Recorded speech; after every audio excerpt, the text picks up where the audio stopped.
Kneel before Zod! You can't go! All the plants are gonna die! I'm gonna take a bath. Bad dates. I'll alert the media. Boys, keep off the moors. It's evil! Don't touch it! The name's Pliskin. No wire hanger!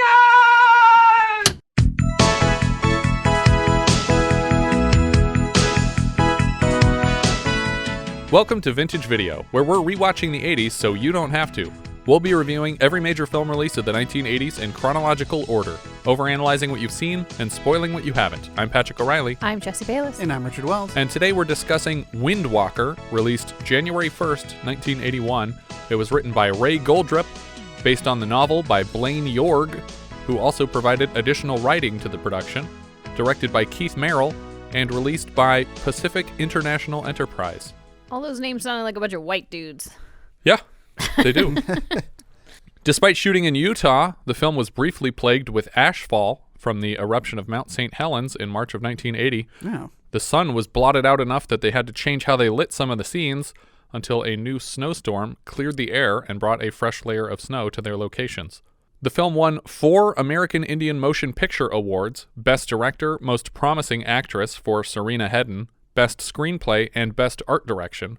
The score was recorded with the London Philharmonic Orchestra due to an ongoing strike with Hollywood musicians. An actor strike began weeks from the end of production, but the film was granted an exception since it was so nearly completed. The film's Oscar eligibility caused a bit of an uproar because the Academy rules dictate that any film told mostly in a non-English language is to be categorized as a foreign film, which already seems pretty racist, as America has no national language. Wow. To make matters worse, the Academy required the country of origin to nominate each foreign film nominee, rendering Windwalker ineligible on account of the language spoken. Wow.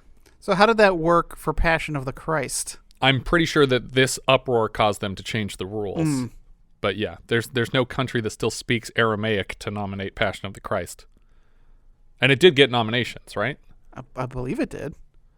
I know it got Cash Monet. Instead of solving the obvious issue, changing the film's designation from foreign, which it is not, to just a regular film, protesting cast members had requested that the film be granted an honorary statue for its authenticity. It received nothing. Chief Dan George was attached to play Windwalker but fell ill before production began, and as a result, both young and old Windwalker are portrayed by white dudes. Yeah, so... It was supposed to be, the older one was supposed to be an actual Native American actor. Okay, I'm going to say, it feels like they were trying so hard, and then they missed the mark so hard on that one. Yeah. I don't really understand even then why they would push for some sort of award for authenticity, because it's just like, yeah, you swung and you missed that, guys. I think the problem is that it's comparatively a very authentic story at the time. I agree, and I mean...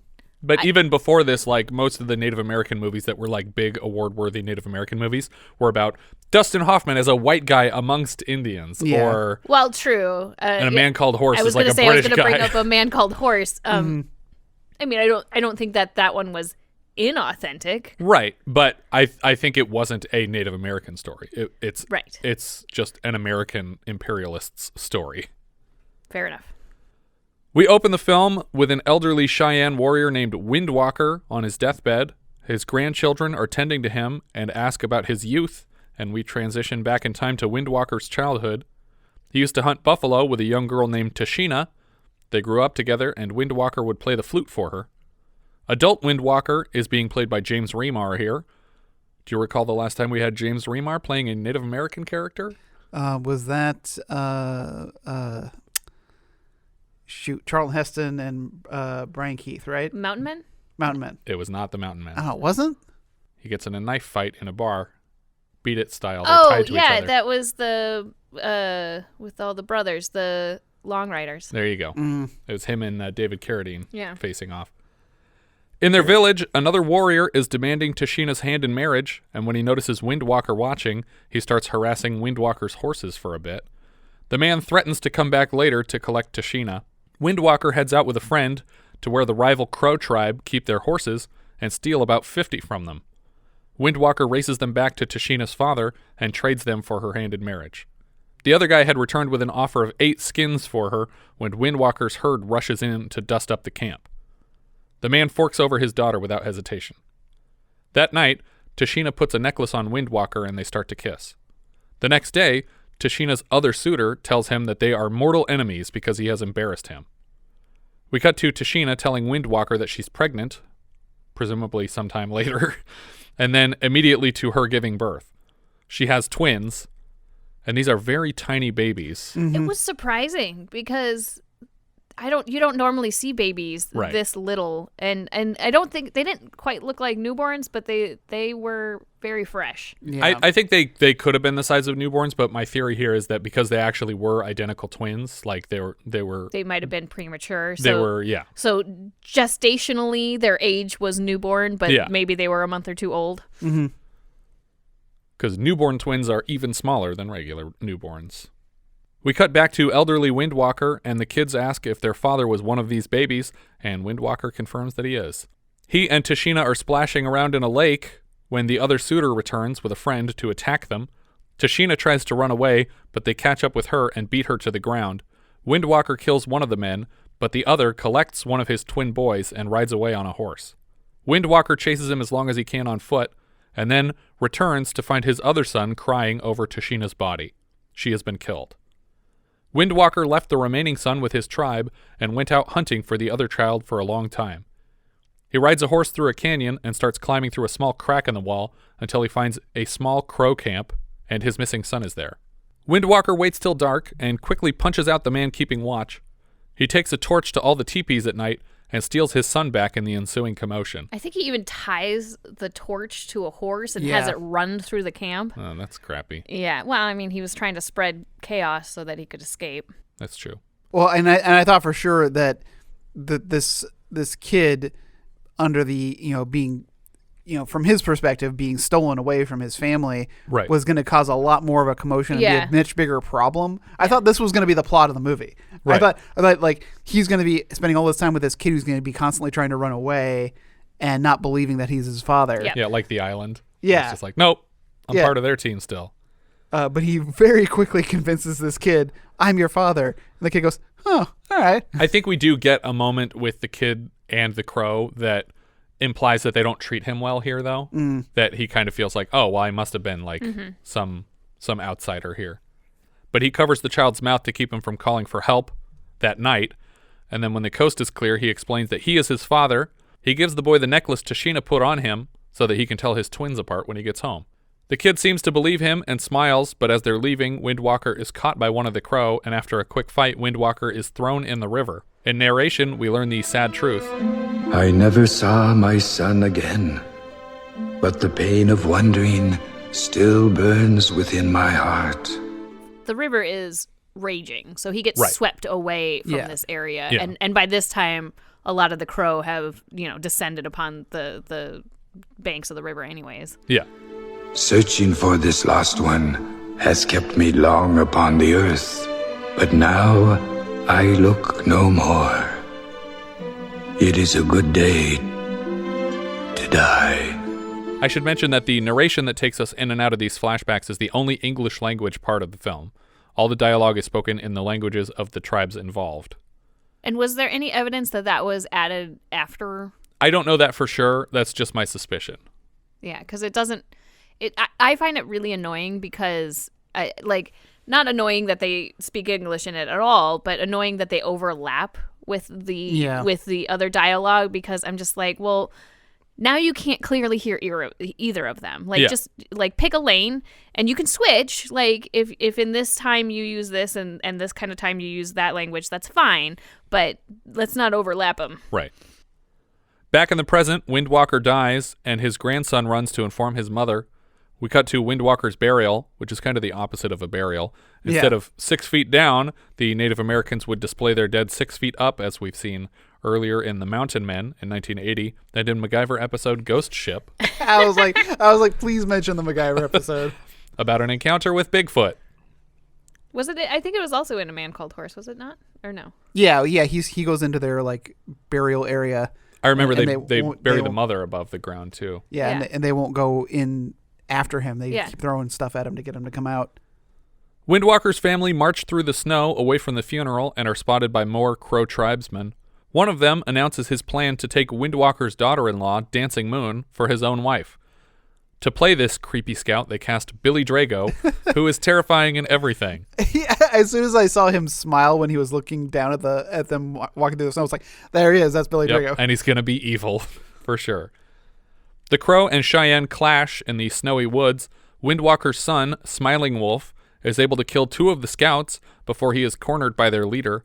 One of the downed crows starts to shuffle, and just as Smiling Wolf is about to win the battle, he is struck in the back of the head by the resurrected man and knocked out. The last surviving crow searches for the mother and children, and the woman leaves the children to lead him away from them. The man tackles her to the snow and prepares to rape her when one of the kids shows up with a big stick and bashes him in the head, giving them enough time to escape. Right. But she doesn't finish him.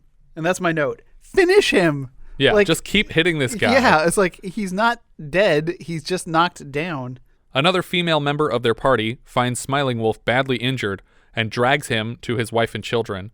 But when the last Crow warrior finds them, he decides against murdering an entire family in cold blood with nothing to gain. We cut back now to the site of Windwalker's sky burial, where he's waking up. Can this be the land of the sky people? Where are the grasses and the buffalo? Why are my feet so cold? Grandfather, this is a good joke.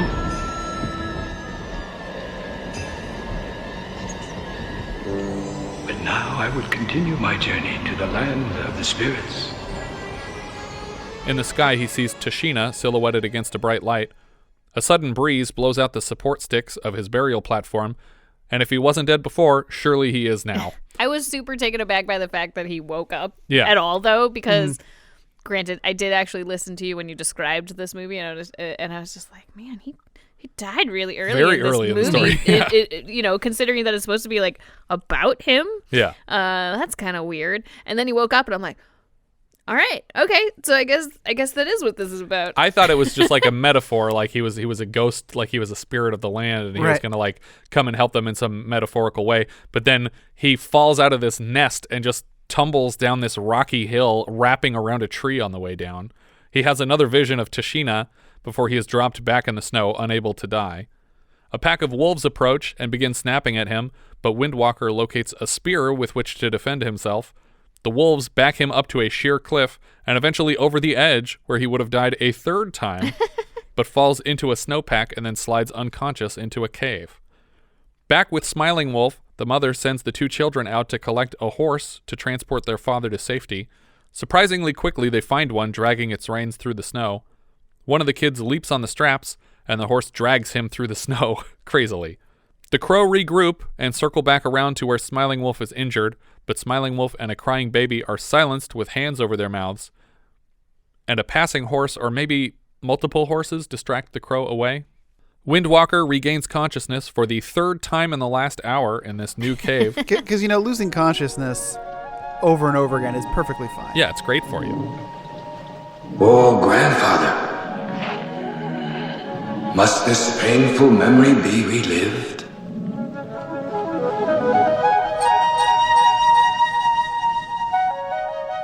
Apparently, he is reminded by the cave's interior of some unfortunate event from earlier in his life, and we are transported back to his younger days. Apparently, as a child, Smiling Wolf's twin brother was left momentarily alone and attacked by a bear. Windwalker intervenes to save his son's life, scaring the bear away. Just noting that when the bear attacks him, he actually gets Scratched a hold of the him. boy and claws his shoulder. Yeah. Back in the present, Windwalker realizes that there is a bear hibernating in the cave into which he has fallen, and it tries to claw at him while he backs out of the cave. Of course there is. The second he started sliding into a cave, and I'm like, that is not where you want to be in winter. The bear kills Windwalker a 4th and final time. But no. Windwalker wakes again hours later in the cave. They should call him Windwaker. Yeah. I do, like, every time I talk about this movie, I'm like, oh, I have to watch Wind Waker tonight. No, that's not what it's called. I forgot I wanted to begin by accidentally telling the story of the video game. Windwalker wakes hours later in the cave with a bear sleeping next to him and a bear arm draped over his chest. It looks more like a one-night stand than the aftermath of a bear attack. It's like Coyote Ugly kind of situation. Yeah, real ugly. Apparently, the bear fell on Windwaker's spear. A bear. God damn it, you guys. It's more of a wand. Apparently, the bear fell on Windwalker's wand. Whoa, that sounds wrong. It was a one-night stand. Apparently, the bear fell on Windwalker's spear and impaled himself. Smiling Wolf's family sets up a teepee, but they're very hungry. Windwalker stumbles out of the bear's cave and trudges through the snow for a while before falling hard on his face in the tightly packed snow and dying a 5th time. All the same visions play again, and he is returned to life against his best efforts. In their teepee that night, Smiling Wolf is barely able to keep water down. Windwalker awakens and sees a great white horse and walks right up to him and rides it to his family. They are obviously shocked to see him alive, and I'm surprised that they can see him because I was still convinced he was a ghost. Well, and I think that the kids say as such, like that he comes in and I think, does he say, or somebody's like, oh, he's not a ghost. Yeah. He has brought food with him. I'm not sure where this came from. Probably the bear meat. The bear, I'm sure it is. Oh, is it? Okay. Yeah, because he did a lot of work with this bear before he left that cave, I guess. Because he's wearing the skins of the bear, right. And he's got a hunk of bear meat with him. But I'm just like, dude, you better be going back to that bear because there's a whole lot of bear you didn't bring with you that you guys could be eating right now. They do. I know. I'm just saying at this point, that's what I'm thinking. See, I shot 300 pounds of food, but I can only carry 99 pounds back with me. Exactly. You should have had the wagon. I don't think they're on the Oregon Trail, though. Maybe they are. For anyone who doesn't get that reference, we are... I thought you could carry 200 pounds. Oh, it depends on which person you are. Yeah. I think so. I always picked the person that could carry 200 pounds because I just liked hunting. I always picked the banker. I was going to say, you are totally a banker, Richard. So I could fully You could afford stock. the stuff? Yeah. I guess that's easy mode, right? The banker is the easiest one because you can buy all the stuff in advance. Doesn't matter when you try to freaking caulk your wagon. I always and the whole just thing died of comes dysentery. from the Like, I water. don't think it mattered what I did. I just know that all of my tombstones said pepperoni and cheese on them. Yes. Because I'm a fucking idiot. You're not the only one who did that. I know. What do you want on your tombstone? I'm glad you asked, video game. Windwalker starts tending to his son immediately. They tell Windwalker what happened with the crow attack and praise the Great One for sending Windwalker back to protect them. Windwalker has brought with him all the medicine necessary to heal his son. The Crow tribe argue around a campfire about the ghost horse that spooked them away from Windwalker's family. Back in the teepee, Windwalker's grandkids ask him how he's still alive and where he got this giant grizzly skin coat that he's wearing. He doesn't have many answers for them other than, I got the bear skin from a bear. In the morning, the Crows strike again, wrapping up the teepee with rope and yanking it over on its side, but they quickly realize that it's empty. One of the Crow warriors, the same one who spared the family earlier, says that it's shameful to continue this pursuit, and the others spit at him for being a chicken shit. And he just straight up pieces out. He's like, well, if you don't want to be here, then go. He's like, all right. Great, cool. I'm going to leave. You guys can be monsters. Windwalker leads his family back to the bear cave for protection, since it is now presumably vacant. He leads them with a torch down a long corridor, and we see Windwalker and his grandkids home aloning the area. That is my exact note. Home aloning the area. Oh my God. Are you reading that off my pad? I think you guys spent too much time together. They bury ropes, they tie back branches, and strategically break the ice of frozen lakes. See, now, the breaking of the ice, at first I thought they're breaking ice on a lake. Yeah. But then later on, when there's an avalanche, I was like, oh, were they breaking loose the snow? No. But then it comes back to the lake. It's like, no, they were. Then was the avalanche totally an accident? I think it was. It was just them being stupid. Yeah, because they yell. They deserve it. They watch silently from behind trees as the crow who doesn't want to fight them approaches. The crow's horse steps on one of the traps, a tipping platform buried under snow, and the horse and rider are sent sliding down a snow hill. When the crow warrior comes to rest at the base of the hill, Dancing Moon leaps out and stabs the guy once before Windwalker can stop her. He insists that the man must not be killed, but bound. Also, that horse sliding down that hill. Pretty terrifying looking. I don't know how you can control a horse's slide or cause it to fall in the first place. It clearly was not in control of that. And there's so many trees. It could have just gone any Sunny which way. Bonoed itself on the way down. Totally. Oof. The meaner crow warriors are still inbound, and they find a spear that Windwalker stabbed into the snow as he was setting up traps with his grandchildren. Billy Drago takes it as a threat and shouts his warrior call, triggering an avalanche that scares their horses and buries another of the crow warriors completely. Like, they literally lose a guy because he shouted. Another one down. The reluctant warrior wakes up in bindings in the cave with Windwalker and his family. Windwalker gives a speech about how death begins with birth and the cycle of life. The children greet their father as he awakens from illness, and the reluctant warrior is shocked when he sees the man's face. And further, the necklace that Smiling Wolf is gripping tightly in his hand. I should mention here that the reluctant warrior they've captured is wearing like face paint. Yeah, face paint and a big headdress. He's not super recognizable. Spoiler alert. That's the only reason we would mention that is a huge spoiler. Windwalker tells his children to fight without fear because they are Cheyenne, and again, the phrase seems to ring some bells in the head of the reluctant warrior. The children are sent out of the cave to what? Fight? Are they being sent out to fight the crow? They're bait. They're running ahead of them to convince them to go. You better come in and catch me. Yes. Yeah. Exactly. He's going to call the cops. Whoa, from a treehouse? The crow notice smoke billowing out of a structure on the hill, which seems pretty lazy of them to like not consider that they're giving away their location. But it's all part of the plan. I think they want to be I guess found. Yeah, I think that they know that they can't hide forever, so that's why they made these traps. The reluctant warrior glares at one of Smiling Wolf's kids, and she sneaks over to give him some food to eat. The pervert crow sneaks up on the cave, but Dancing Moon notices him on the way in. He gets her cornered on the floor of the cave when she manages to get her hands on a large rock and cracks him in the head several times to subdue him. Again, not killing him, but hitting him a bunch of times. The children notice another crow warrior on horseback and immediately run from their hiding place across a frozen lake. The warrior and his horse fall through into the ice where the kids dug their trap earlier. The horse manages to scramble out of the water, but the crow disappears under the surface of the water. I don't know how they did this, because it looks like you just put a horse and a dude in a frozen lake. I think that's what they did. That's so dangerous and stupid and horrible. That's why all horses are CG now.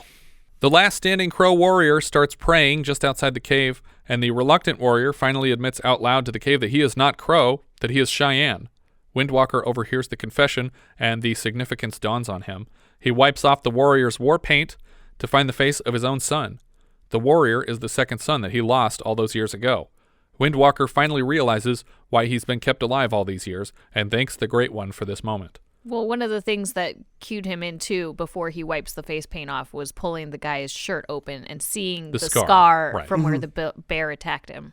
Windwalker steps outside to face off with the last crow and leaves the son untethered in the cave to murder Smiling Wolf and disappear into the woods. Just kidding. The brothers have a bonding moment. Windwalker and the last crow face off, and the crow is insulted to have this old man as an opponent, even though they should be similar in age, right? Yeah, because this is the guy who took the kid. Yeah, exactly. Windwalker tells the man that he is the one that the child was stolen from all those years ago and that they should call a truce. The crow refuses, and the lost son returns on horseback declaring that he now knows the truth of his origin. They both get a lot of solid smashes on each other, but eventually the lost son... We call him that, by the way, because he is given no real name. Right. I think he's even credited as the other crow or the missing crow's son or something like that. Yeah, or Cheyenne. No, hold on, I got the credits here. Crow brother, okay. Eventually, the lost son has the last crow straddled on the ground. He disowns but spares the life of his adoptive father and returns to Windwalker. That night, everyone is sleeping safe in the cave when Windwalker sneaks out and rides his horse over the mountains. What a good joke this has been, grandfather. Saving such a good part of my life until I thought my life was past. Thank you for allowing me to be their teacher and to unite my family once again. We cut to maybe hours later. Windwalker dies for a sixth time, stranding his horse in the snow. We see Windwalker moving through a row of trees in a glowing fog toward his Tashina. She reaches for him, and when he takes her hand, he is young again. They kiss and disappear into the afterlife, and that's the end of the film. At the end of the credits, we see the words, "The film is dedicated to the memory of Michael Hurst." Hurst was a friend of the film's writer and producer who was instrumental in getting the ball rolling to produce the film. He passed away from cancer in December of 1979, shortly before filming began. Yeah, I was very unclear because I was like, Michael Hurst? I was like, the only Michael Hurst I know was one of the characters on Kevin Sorbo's Hercules. And I was like, wait, when was this movie made?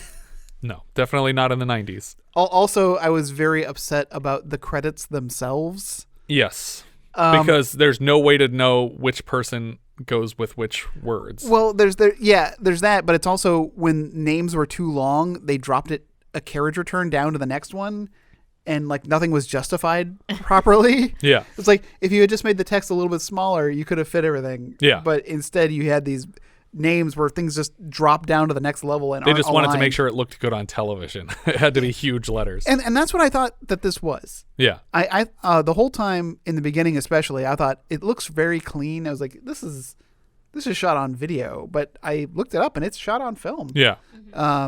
And I was just impressed by how it looked. Yeah. Especially given the fact that you said that there was all kinds of technical problems with the volcano with all the eruption. ash. Our director here, Keith Merrill, didn't recognize a lot of his credits, but he also directs Harry's War for us later this season. Writer Ray Goldrup, again, I don't recognize many writing credits, but he does have an uncredited appearance as Topless Yaki attacking Nora in 5 Bloody Graves in 1969. Okay. The music here was from Merrill B. Jensen. He'll be back to score Harry's War for Keith Merrill again later this year. Cinematographer Reed Smoot, also back for Harry's War. Editor Janice Hampton, this was her first editing credit. She went on to a couple John Waters movies, Hairspray, Crybaby, actually Serial Mom and Pecker also. And later she edited Blair Witch 2, Cabin Fever 2, so a lot of horror sequels. Another editor, Peter L Mcrae, this is his only credit, and he has the same last name as actress Dusty McCrea, so maybe a relative, who knows. Trevor Howard played Windwalker. He was Father Collins in Ryan's Daughter, which we did not review for Patreon last year. He's Major Calloway in The Third Man, and he's Judge Broomfield in Gandhi. He was nominated for an Oscar for his appearance in Sons and Lovers in 1960. Oh, and he was also Dr. Alec Harvey in Brief Encounter. Don't worry, Stephen, I got you. Nick Ramus played Smiling Wolf / Crow Brother. Obviously, he's playing both halves of this twin couplet. He was Gus Munoz in Falcon Crest. He was Standing Wolf in MacGyver episode Trail of Tears. He's Clark Littlehawk in Invasion USA and Black Kettle on Dr. Quinn Medicine Woman. So I'm guessing he's actually Native American. That is possible. Considering that's all he seems to play. Yeah.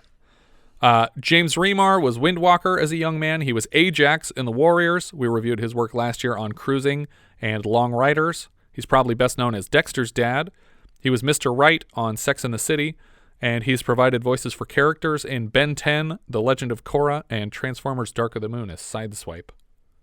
Rudy Diaz played Crow Eyes. Not sure which person that is. It might be the leader of the Crow Warriors. He was Zamora in Hellfighters and Deputy Sanchez in Charlie Varick. Billy Drago played Crow Scout. He's also Ramon Coda in Delta Force 2. He's Blackhand Kelly for Tremors 4. Mm-hmm. But for me and Richard, he will always be John Bly from the tragically short-lived The Adventures of Briscoe County Jr. He was so great. And the last credit I have here is for Bart the Bear, who played the bear in the flashback that attacked one of the twins.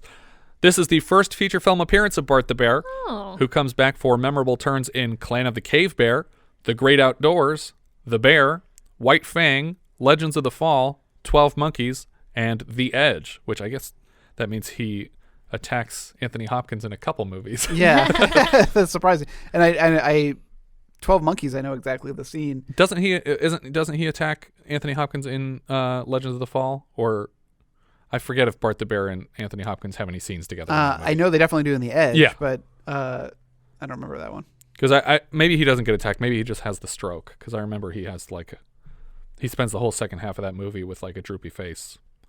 I really like Legends of the Fall. Yeah, those are all the credits I had for this one. It's a pretty simple story. Yeah. It goes by pretty quick. Obviously, I mean, we're only a half an hour into the episode, and we've discussed the entire plot. I think that it does hurt the film that none of the lead characters are played by Native Americans. It seems like that would have been ideal. Yeah. It just seems weird. It just seems like a weird choice to me because, like, you're making such an effort to be authentic by making it in their language, and they as far as I know, I'm no expert, but it seemed pretty authentic in terms of, you know, their way of life and stuff. So why not go all the way? Yeah, I think the reason for not going all the way is there weren't enough famous Native American actors. But like I don't think Dan you George. make this film because you're putting famous people in I think the only way you get money to make it is by having a name in it. How much could it really cost? That's the part that surprises me because it doesn't seem like an expensive film to me. Not at all. But it's shot pretty quickly. Location shoots are difficult, especially in the snow, obviously. In the mountains, too. But yeah, it just seems like it couldn't have been supremely difficult to wait for Native American actors to be available for these parts. But that being said, I did appreciate that all the dialogue is in their languages. I'd be curious, though, to hear from a native speaker how well they did. See how well they did. I mean, obviously they had people on set coaching them. Yeah. I mean, I would hope so, but I cannot be a judge of it's that. It's just like a Google Translate. Just like, I think that's what this says. I'm just going to start talking. You know, and I'm sure, like, I don't know, but I would imagine some of the other Native Americans in here, I don't know of what descent they are. So, like, did they speak? And did Crow and Cheyenne speak the same language? I don't know. Yeah, I don't know. They're neighboring tribes, but I imagine they'd have their own language. So, do they both speak the same language in this film? I don't know. I'm not well versed enough to recognize the difference in the characters speaking. But yeah, I mean, it's an okay story. I think it's actually, like, when I realized that this grandfather was just going to keep waking up from dying, I was like, okay, this is kind of fun, actually. I'm excited to see how he dies next and what happens. Yeah, I think that I came out like 20 minutes in, I'm like, and you're like, it gets better. I'm like, okay, I'll keep going. And then I'm like, all right. And Grandpa wakes up and you're like, okay, what? All right. What happened? But yeah. And the battle scenes are all pretty cool. I mean, everything was pretty believable, all the stunt work. I hope that horses weren't permanently damaged in the making of the film. They probably were. But I would still say that for me, this is probably not a worthwhile viewing. This would be a thumbs down for me. It's a thumbs down for me. Yeah. It's a reluctant thumbs down. I agree. It's a reluctant thumbs down. I certainly didn't dislike this movie. In fact, the letterbox rank will be interesting. Yeah. But I didn't dislike it. I like I said, that's why I felt it. It felt like a TV movie, and it certainly only felt like an hour-long episode of something. Right. Like it goes by very quickly. Very quickly. And sometimes I look at the runtimes of these movies and I go, you know, and while this wasn't a huge runtime, it certainly didn't feel like it was as long as it was. I'm going to disagree with you too on that one. It felt long to you? This one felt extremely long to me, and I feel like if I cut out all of the scenes of somebody walking from one place to another place, this movie would be like 30 minutes long. Well, so would Lord of the Rings. Yeah, I don't watch those movies either. Yeah, all three of them could be fit in an hour. But yeah, like you said, despite the thumbs down, I'm still putting this. For me, it's in second place on my letterbox list after Underground Aces. I actually have it as number one. All right, it is my current number one. It's not going to be there for very long, I think. There's only 4 movies right now, so it's not a surprise. Jess, what are you thinking letterboxed? Yeah, I'm gonna go ahead and match you with that one. That it's Underground Aces. All right. So we got number 2, and a number 1 for this one. But keep in mind that I'm pretty sure all of us has given every movie so far 3 thumbs down. Yeah. Yes. So we have better stuff coming. But I think that's everything for Windwalker. If you guys have any thoughts you'd like to share with us, we are Vintage Video Pod on Twitter, Facebook, Instagram, and Letterboxd, where, as I've said before, you can find each of our full movie rankings for the year. We can also be found at vintagevideopodcast.com. We also have a Discord now. You can find a button at the top of our .com and join the 24/7 movie chat. and share your thoughts on episodes past, present, and future. Also, search for Vintage Video Podcast on YouTube and subscribe to our new channel there. Thank you so much for listening, and I hope you'll join us next time when we'll be discussing scanners, which IMDb describes like so. A scientist sends a man with extraordinary psychic powers to hunt others like him. We leave you now with the trailer for Scanners.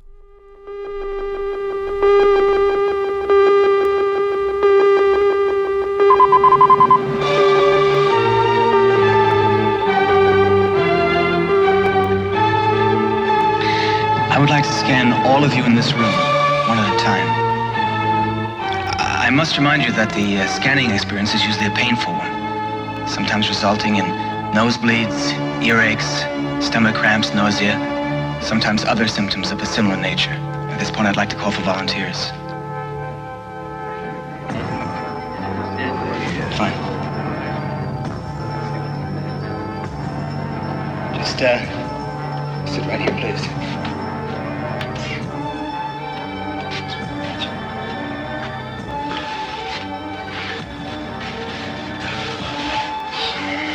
Now, I'd like you to think of something specific. Do I have to close my eyes? It doesn't matter. All right, yes, I have something.